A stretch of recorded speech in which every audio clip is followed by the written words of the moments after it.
Drowned world substitute for love, and the first line was, I traded fame for love. Is this love? This is a song about my relationship with fame. Right. And it's kind of like reflecting on my past and coming to terms with the idea that there was a time in my life when I thought that being famous was going to give me everything I needed, and then realizing that, well, it's really great, and you know, I've had a lot of great experiences because of it. It does not take the place of true love. Right. Now, in terms of the love for your fans, I mean, you don't do this on a regular.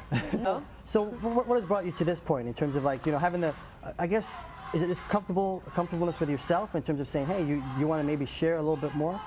Well, I think my career, my life, sometimes it's hard to separate the two. I've been on an incredible journey. I've learned a lot, and I feel like I've had a lot of really enlightening experiences lately in the past couple of years, and I feel like I want to share that with my fans, with people that listen to my music. Also, there's a very spiritual thread throughout the album, and I'm sure that spiritual thread obviously comes from you. Yeah.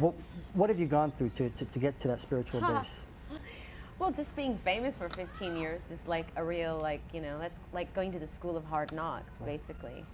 But, I mean, first and foremost, having a baby is just a huge, cataclysmic experience that will forever change me for the good. And being responsible for another person's life, you know, suddenly you feel, you have to sort of take a step back and say, okay, what am I all about? What do I have to say? What am I on this earth for, and what am I going to teach my daughter? And I'm sure that was like the biggest change for me. Now, you've expressed yourself sexually, publicly, in the past. And privately. There.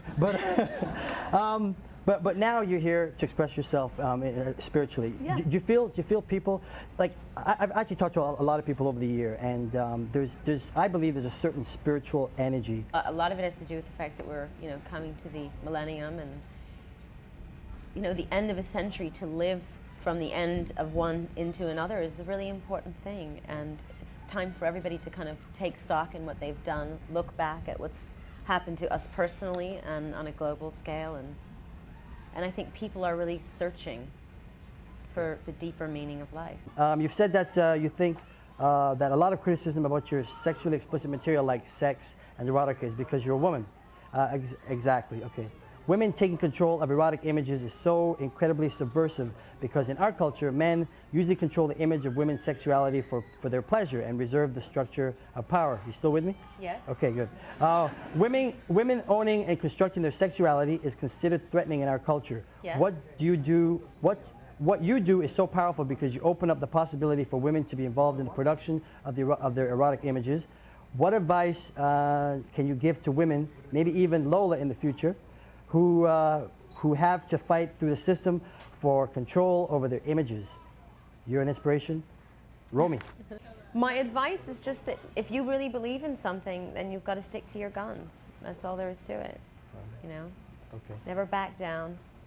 And just know that if you're going to be a trailblazer or a pioneer or a revolutionary in any way, then you're going to go through periods where you're not very popular. So if you can accept that, then you can do it.